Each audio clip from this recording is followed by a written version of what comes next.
The following program presents principles designed to promote good health and is not intended to take the place of personalized professional care. The opinions and ideas expressed are those of the speaker. Viewers are encouraged to draw their own conclusions about the information presented.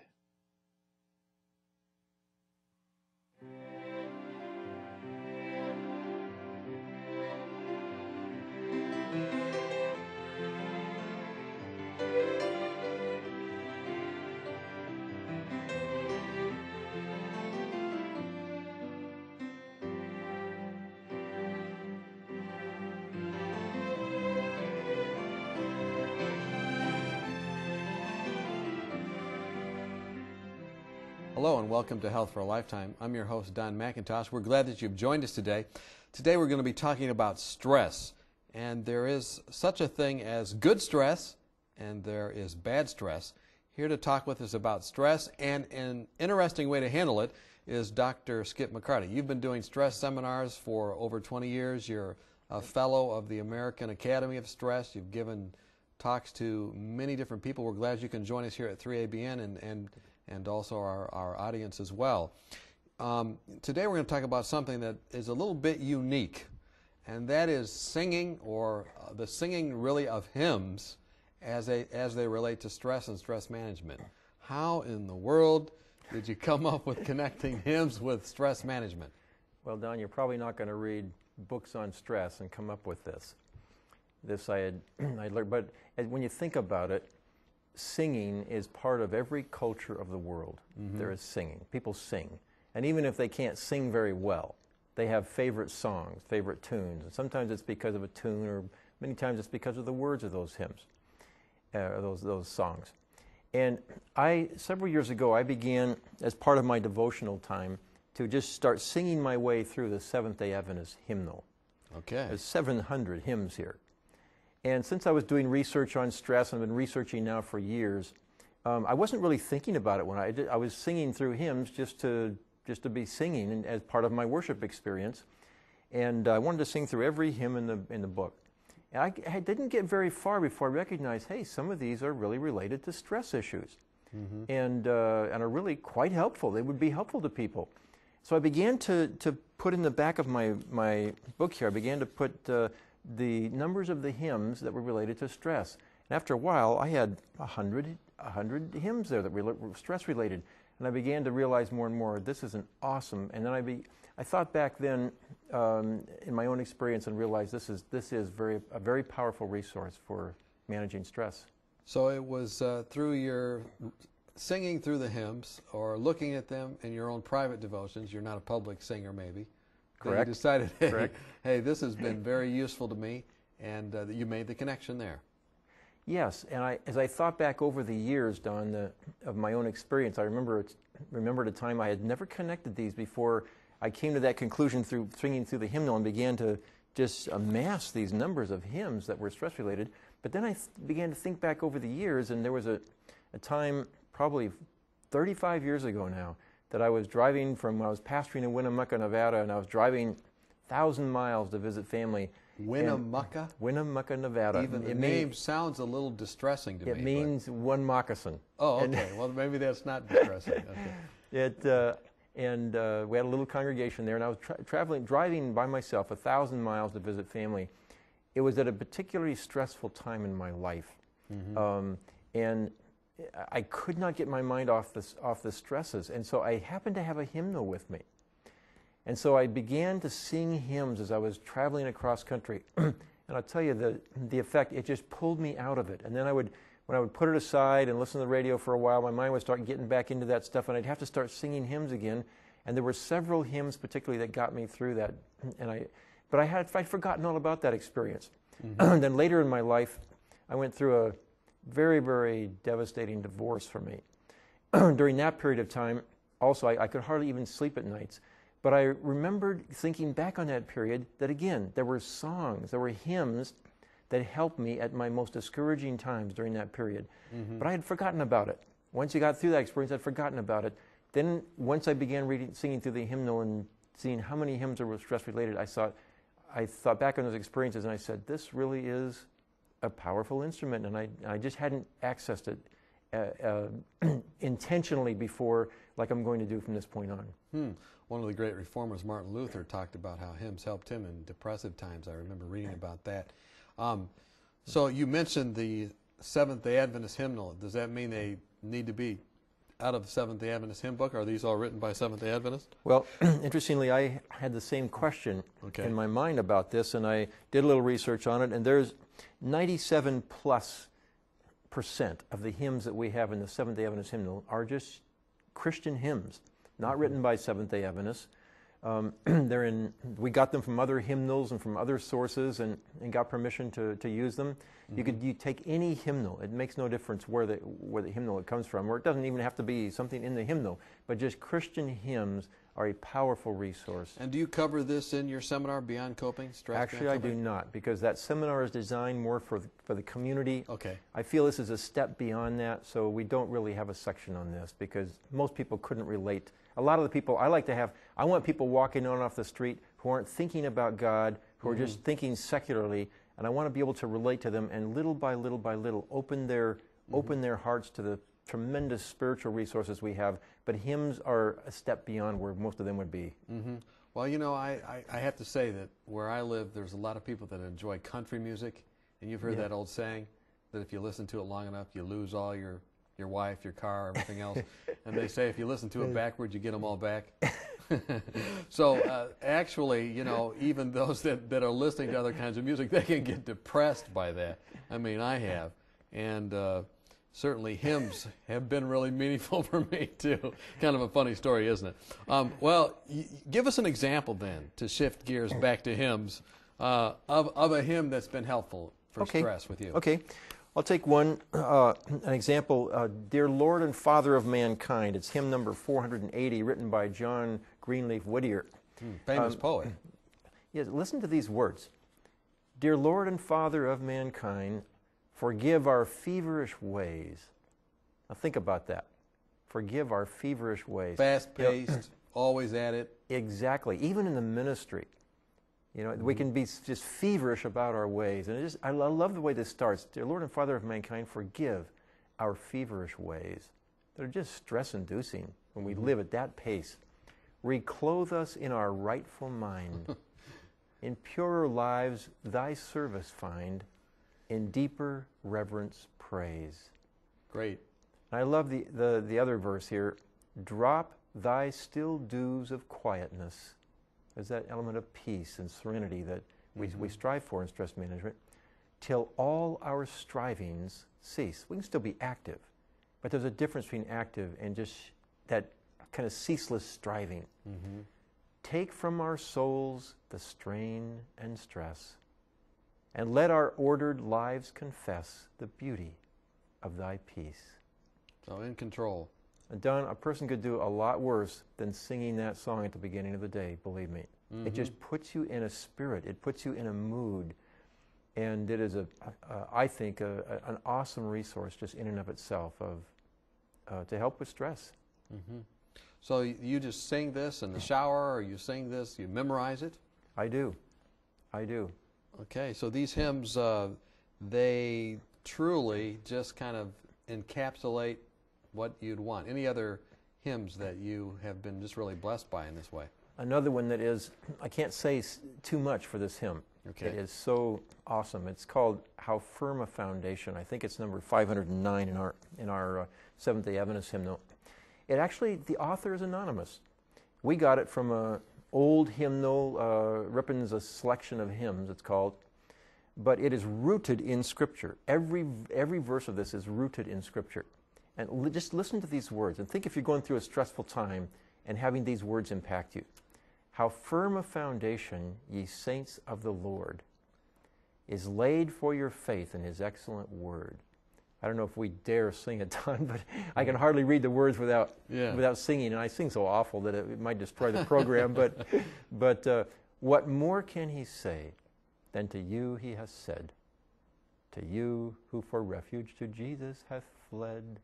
Okay. So that's just saying you have tremendous resource. What more could God give you than what I've already given you? And now it starts just going through promise after promise.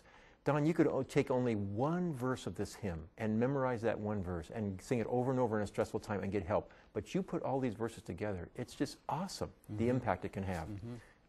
Now think of this. Fear not, I am with thee. Oh, be not dismayed, for I am thy God, and will still give thee aid. I'll strengthen thee, help thee, and cause thee to stand, upheld by my righteous, omnipotent hand. So that's a very meaningful, personal Awesome. acquaintance with God. Awesome. And it doesn't stop. When through the deep waters, and see, this is God speaking to us. So much of our hymns are us speaking to God. This is God speaking to us. When through the deep waters, I call thee to go, the rivers of sorrow shall not overflow. For I will be with thee, thy troubles to bless, and sanctify to thee thy deepest distress. So he sanctifies the stress in our lives. He takes the distress in our life and he brings meaning out of it. He brings something good out of it. He says, I'm with you through this, and that makes it okay. I'll walk with you. And when through fiery trials thy pathway shall lie, my grace all sufficient shall be thy supply. There's the 2 Corinthians 2:9, or 12:9. The flame shall not hurt thee, I only design thy dross to consume and thy gold to refine. In other words, trust me through this experience, and I'll do something good in your life if you just trust me and hold on to me. Don't give up. Don't lose faith. And Don, it just keeps coming and coming. The next verse. The soul that on Jesus hath leaned for repose, I will not desert to his foes. That souls, though all hell, should endeavor to shake. And sometimes you're in experience, that's what you feel like. You feel like you're just being shaken to the core by the forces of hell. Here it comes. I'll never, never forsake. I can tell you, Don, I wake up in the middle of the night sometimes and my mind starts going. In fact, I'll be honest with you, the last several nights I've woken up. And because I can't get out of my mind, when you first night when you came here to the area and we've been rooming together during the tapings here, you brought this magazine. I hadn't seen this before, the Time magazine issue of the terrorist attacks on the World Trade Towers. First time I'd gone through and actually seen the pictures here. But as I was going through and seeing pictures, they show pictures of the people jumping out of the buildings. They show pictures of the explosions and of some of the horrible things taking place here. And I went to bed. It was late at night when I looked this through. I woke up in the middle of the night. I literally pictured myself having to make a choice to jump out of the buildings. Pictured myself being on one of those planes, and I realized, and my stomach started burning. And I just began to sing this hymn over and over, very slowly, concentrating on the words, where God said, no matter what, Skip, no matter what, I'll be with you. I'll go through anything with you. And it's going to be okay. If you trust me, it'll be okay. Even if, quotes, worst case happens on this earth, it's going to be okay in the heavenly economy. Just trust me. Awesome. Absolutely awesome. So an anonymous author, but he wrote those words. You know, there's actually a program that's on Christian stations that a man preaches through the Bible, and that's his theme song. He has How Firm a Foundation, and it's always a great comfort to hear that. And you know, I would say maybe there are people watching today that say, hey, look, I'd like to get a hold of a Seventh-day Adventist hymnal, even though I am a secular person, because frankly, I think many times people are just, they don't realize how depressive the music they're listening to is. And these are just very hopeful, what would you say, testimony-laden, experience-laden lyrics that can just bring the Spirit of God and can bring people out of stress. Down in December 2000, I was the opening speaker of the International Congress on Stress held in Hawaii. It wasn't because I'm a great speaker. It wasn't because they think I'm the lead stress researcher in the world. No, not that at all. It's because I submitted an abstract to read as a paper there sometime during the Congress on the Bible as a resource for stress management. And stress researchers today know that spirituality reduces stress. They don't know why. And they were curious as to what would a minister stress researchers say about this. About the Bible as a resource for stress management. But since I read that paper, I realized that maybe not quite as equal, but very, very high on the list, hymns have a similar impact on people. And one of the reasons I think that some of the hymns have stood the test of time as they have is because they speak so deeply to people who are going through trials. We're talking with Dr. McCarty.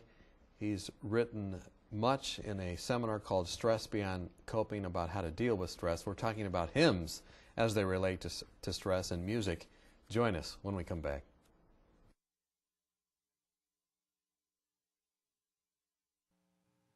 Have you found yourself wishing that you could shed a few pounds? Have you been on a diet for most of your life, but not found anything that will really keep the weight off? If you've answered yes to any of these questions, then we have a solution for you that works. Dr. Hans Deal and Dr. Eileen Luddington have written a marvelous booklet called Reversing Obesity Naturally, and we'd like to send it to you free of charge. Here's a medically sound approach successfully used by thousands who were able to eat more and lose weight permanently without feeling guilty or hungry through lifestyle medicine. Dr. Deal and Dr. Luddington have been featured on 3ABN, and in this booklet, they present a sensible approach to eating, nutrition, and lifestyle changes that can help you prevent heart disease, diabetes, and even cancer. Call or write today for your free copy of Reversing Obesity Naturally, and you could be on your way to a healthier, happier you. It's absolutely free of charge, so call or write today.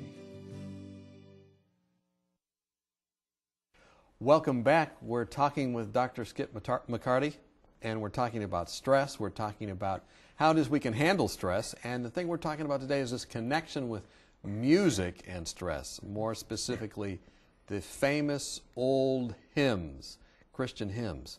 And you've shared with us that this journey you've been on has been a great blessing to you at pivotal times in your own personal life, but that there's over 100 hymns that you've found that are related to stress. Well over 100, maybe 200 now. How does a hymn like this have the ability to help someone that's going through a period of stress? Well, Don, I've created what I call a stress management pyramid. Okay. A stress management pyramid takes the 7 components, 7 keys of managing stress, arranges them in hierarchical order. Okay. And at the top of that pyramid, you have the most powerful components of managing stress. And notice at the very top, you have spiritual integration, the prayer, spiritual life. And then right close to that, you have viewpoint. That's your attitude, the eyes through which you look at life through. Hymns encompass both of those. They're very definitely spiritually oriented and have powerful spiritual resources, and they help you shape attitudes toward life. There's an atheist professor at Stanford who's an expert in the field of stress, wrote a book called Why Zebras Don't Get Ulcers, and had several editions of that. Very good book on the physiology of stress.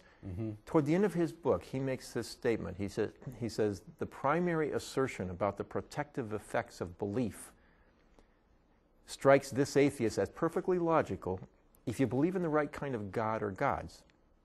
He said, if the God is one who intervenes in human affairs with rules that are mysterious, if it's an intervening deity with discernible rules, and if on top of all that the deity is viewed as benign, in other words, he's not going to hurt you.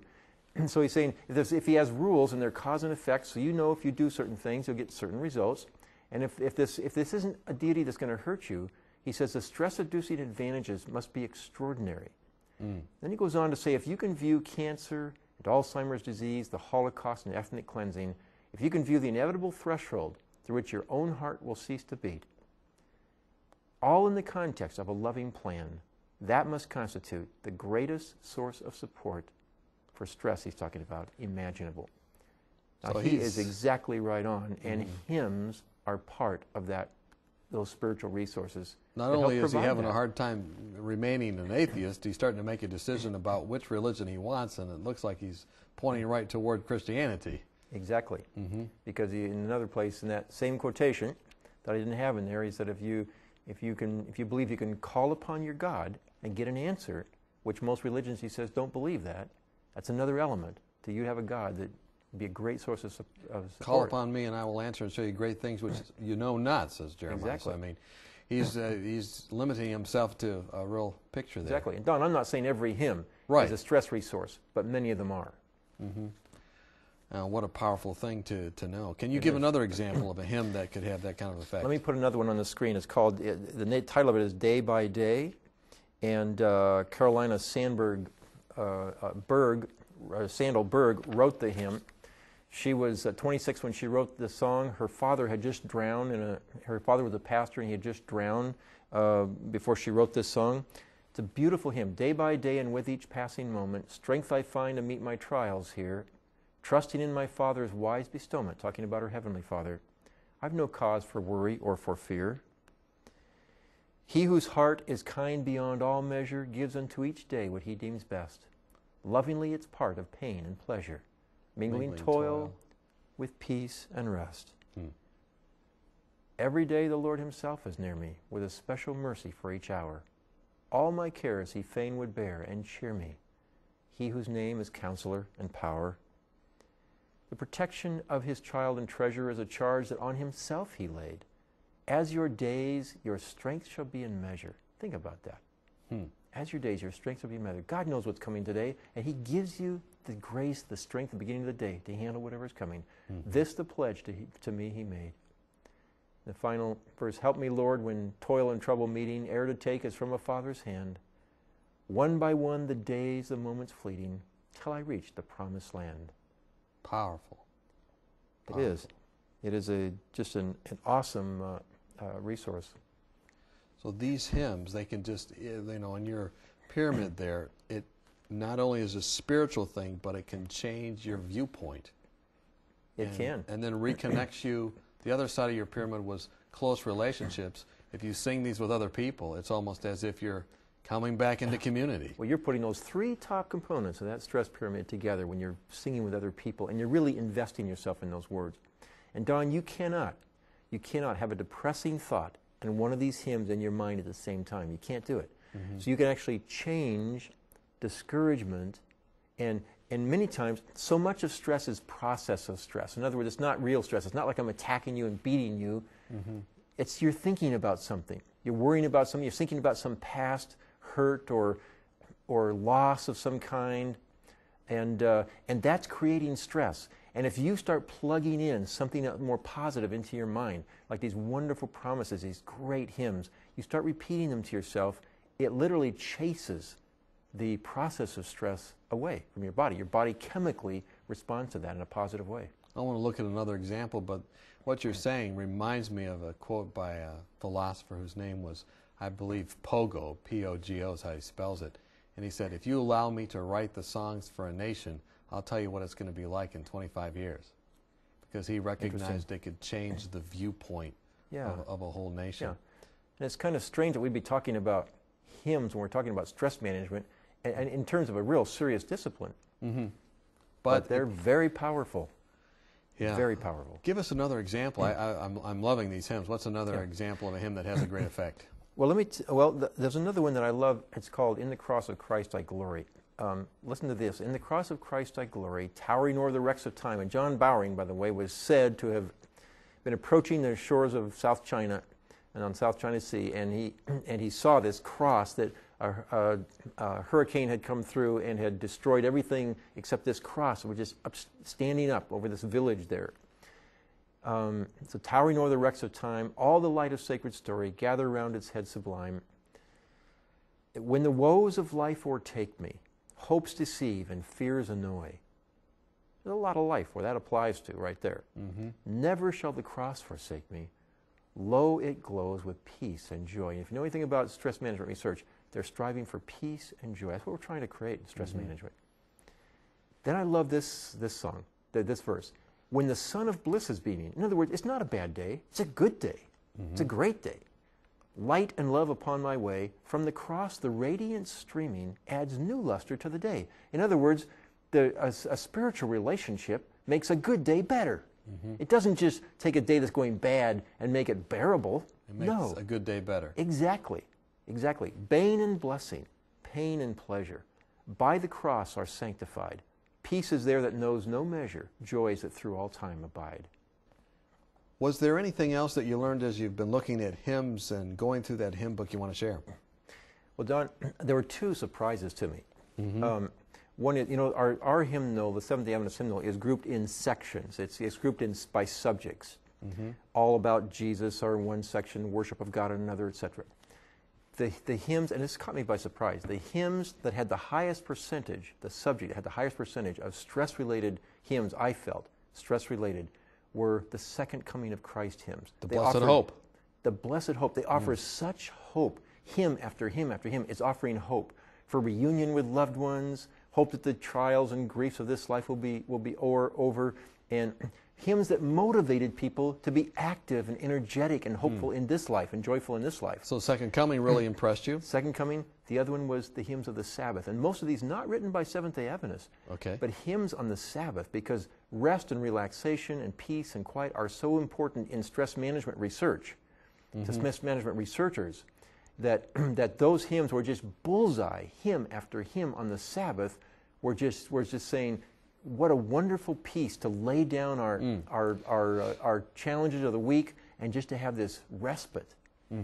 What does the Bible say specifically about hymns and stress management? Well, it's got several. It admonishes us to be involved in hymns. Colossians 3 is one scripture that says, "Let the peace of Christ rule in your hearts, since members of one body you are called to peace." So it has the element of peace there. And be thankful. Let every word of Christ dwell in you richly as you teach and admonish one another with all wisdom, and as you sing psalms, hymns, and spiritual songs with gratitude in your hearts to God. I tell you, those hymns, those songs create gratitude and peace.